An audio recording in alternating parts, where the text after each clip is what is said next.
내가 어릴 적 살던 동네에는 무당이 한 명 살았었다고 한다.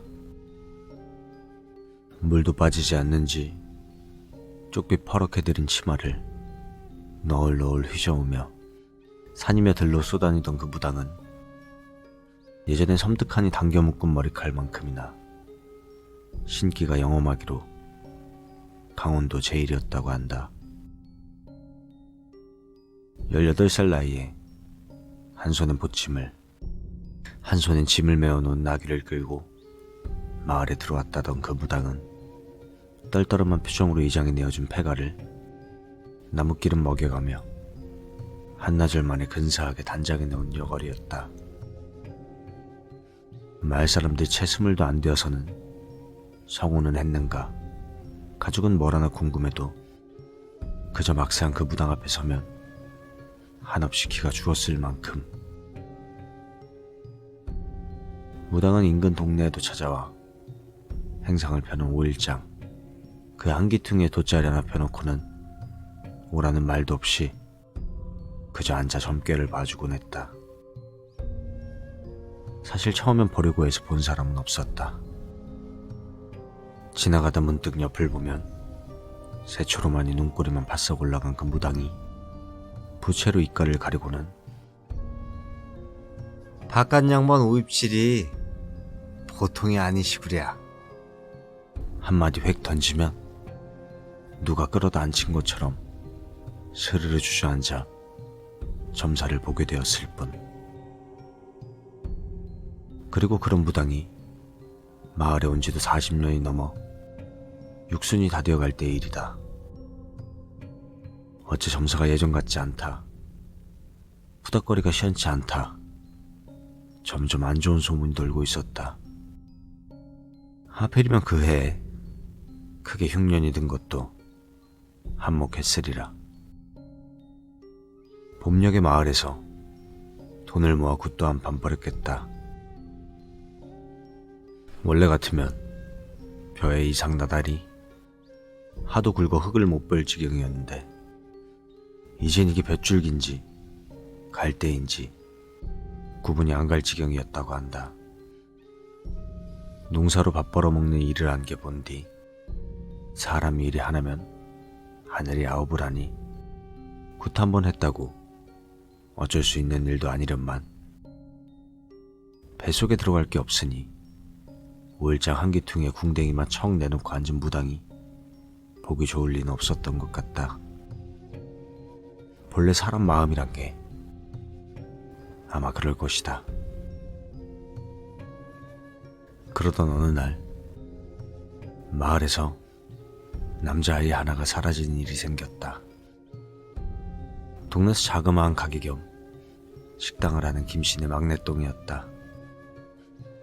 이제 갓 6살 나이의 위로 누나가 둘이나 있었으나 하필이면 누이 2명이 고무줄 놀이에 넋이 나간 사이 어느샌가 사라져버렸다고 했다.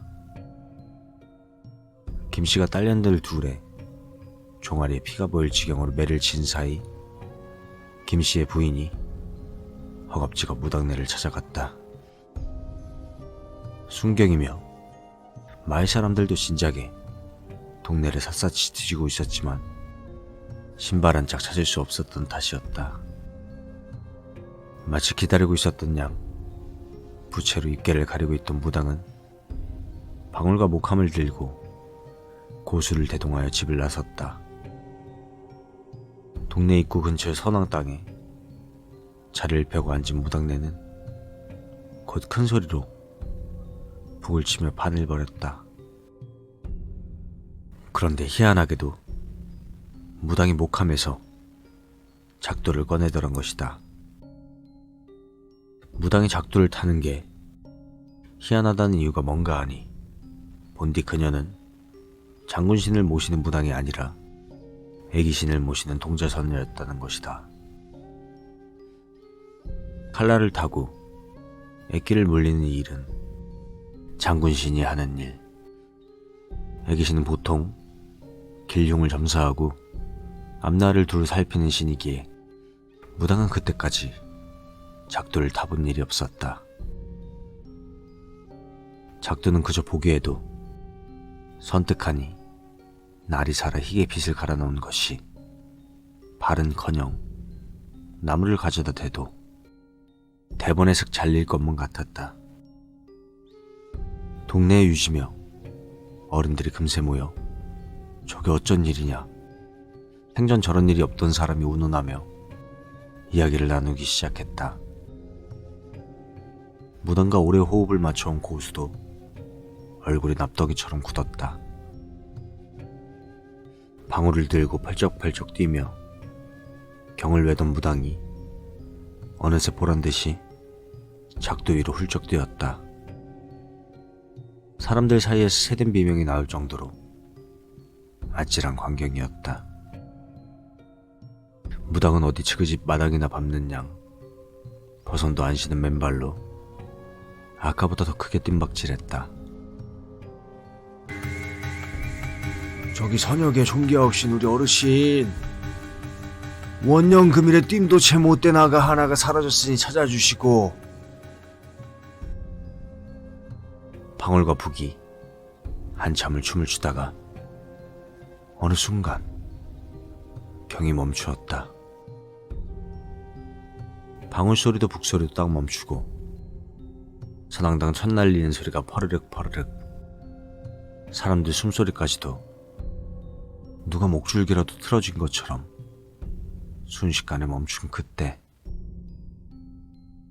무당의 입에서 생전 처음 듣는 낮고 축축한 여자 목소리가 주르륵 흘러나왔다.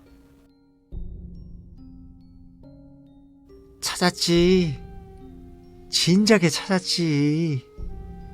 우리 김씨네 아가 진작에 찾았지. 배줄까? 응? 배줄까? 본디 애기신이 들리면 눈이 쫙 감기고 응애응애 웃는 소리부터 내었던 무당이 마치 전혀 딴 사람인 양 고개를 푹 숙이고 어깨를 부들부들 떨며 말을 이었다. 뒷산에 아무도 모르게 올라가선 낭떠러지에 발을 헛디뎌 죽었다. 죽은 지 벌써 반나절이 넘어 짐승이 뜯어먹은 지 오래다 하며 듣기에도 소름 끼치는 내용인지라 본래 성격이 불같은 김씨가 대번에 멱살이라도 잡을만 했지만 어찌된 일인지 아이를 찾아달라고 나선 부모조차 입이 안 떨어질 정도로 끔찍하고 흉흉한 기운 같은 것이 무당을 휘감아 돌고 있었다. 배줄까 배줄까 하며 어깨를 들썩들썩하는 무당에게 그나마 정신을 좀 차린 마을 이장이 그럼 애 장례라도 돌보게 몸이라도 찾아달라고 소리를 질렀다. 칼날 위에서 몸을 떨던 무당이 그 말을 듣자마자 고개를 획 들었다. 흰자 아래 핏물이 고일 정도로 눈이 뒤집혀진 무당이 누가 입꼬리를 잡아다 당긴 것처럼 입술이 갈라지도록 씩 웃었다. 그래, 회줘야지. 우리 아기 여기 있지? 하곤 갑작스럽게 허리를 푹 하고 꺾어버렸다.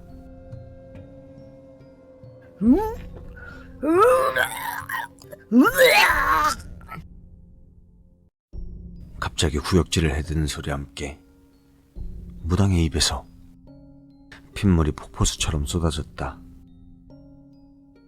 60 다 된 노인네 몸뚱이. 하도 앙상해서 광대 밑으로 그늘이 새벽만 칠 법한 그녀였으나 쏟아지는 욕지기는 못해도 양동이 너댓개는 채울만 했다. 아이 가진 부모들이 혼비백산하며 아이들 눈을 가리고 비명을 지르며 물러나 소란도 그런 소란이 없었으나 그 사이 누가 도끼라도 꽂은 것처럼 장내를 쫙 가르는 곡이 터졌다. 그 동이야! 끔찍한 광경에 구역질을 하는 사람이 너댓 명은 되는 가운데 김씨네 부인이 무당이 쏟아낸 토사물을 헤집고 무엇인가를 집어들었다.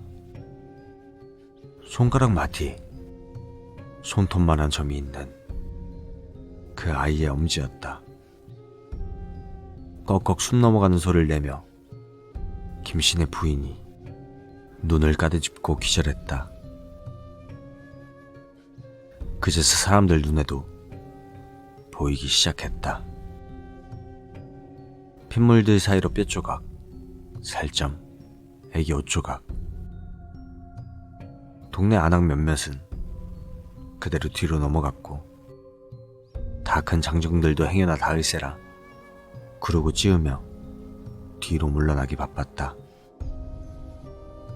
김씨가 아내를 돌보러 뛰어나왔으나 그도 핏물에 발이 미끄러져 바닥을 굴렀다. 그리고 그 뒤로도 한참을 더 속을 개우던 무당은 또다시 어깨를 들썩이며 찾았지? 봐라, 내가 여기 다 찾았다. 손톱 반쪽도 안 빼먹고 다 찾았다. 입가에 핏물을 줄줄 흘리던 그녀는 그리 말하곤 휘청 몸을 옆으로 획 뒤쳤다. 누가 휘두르기나 한 것처럼 작두가 무당의 허리와 목을 갈랐다. 나중에 고수가 말하길 신기가 다 떨어진 무당이 어느샌가 조금씩 이상해졌었다고 한다. 애기신을 모시는 신주단지가 사라졌고 집에 날부치가 점점 늘어났으며 안채에서 고수가 쉬고 있으면 건너 방의 신당에서 밤이 새도록 기이한 곡소리가 났다고 했다. 고수가 차라리 점사를 접자고 말도 건네봤으나 마치 새댁처럼 진하게 입술 연지를 바르던 무당에게 된소리로 욕을 얻어먹기도 했었다는 것이었다. 일이 일어나고 난 후에 어림해 보길 애기신이 다 떠났으니 일을 그만두어야 했으나 미련을 못 버린 무당이 아마도 허주를 들였던 것 같다고. 부르면 부르는 대로 와서 해사를 놓고 폐악질을 부리는 괴력난 신이 들었나 보다고. 그렇게 고수도 먼 마을로 떠나고 마을 사람들이 흉하게 여겨 무당집을 불태웠는데 신당했던 자리 마루 밑에서 깨어진 쌀단지와 송아지만큼이나 큰 검은 개시체가 널브러져 있었단다. 무당이 치상을 들이던 그 선왕당도 그 뒤로 채 1년을 못 가 다 시들어버렸다고.